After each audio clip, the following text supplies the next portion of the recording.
Bonjour, vous avez été nombreux à me demander comment financez-vous le projet de la Poste. D'abord, je voudrais vous rappeler que le succès du renouveau économique de Villefranche passe par un regroupement à l'octroi des services administratifs, des commerces et du parking. Ça, c'est la condition de départ. J'ai fait évaluer par un expert à la cour d'appel d'Aix-en-Provence ce que valent les 2 premiers étages qui appartiennent à Postimo, moins de 2 millions d'euros.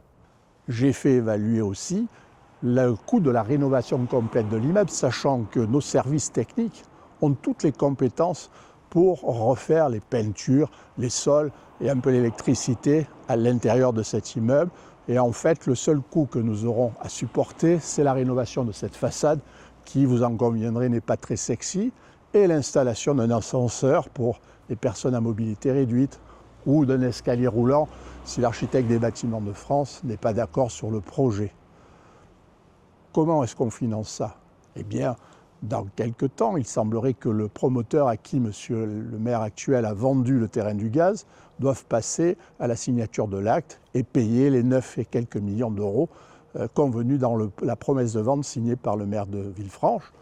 Ça nous permet largement de financer ça. Dans l'attente, j'ai négocié le principe avec les dirigeants de Postimo d'une location-vente. On le loue le temps que nous encaissions l'argent du produit de la vente du terrain du gaz.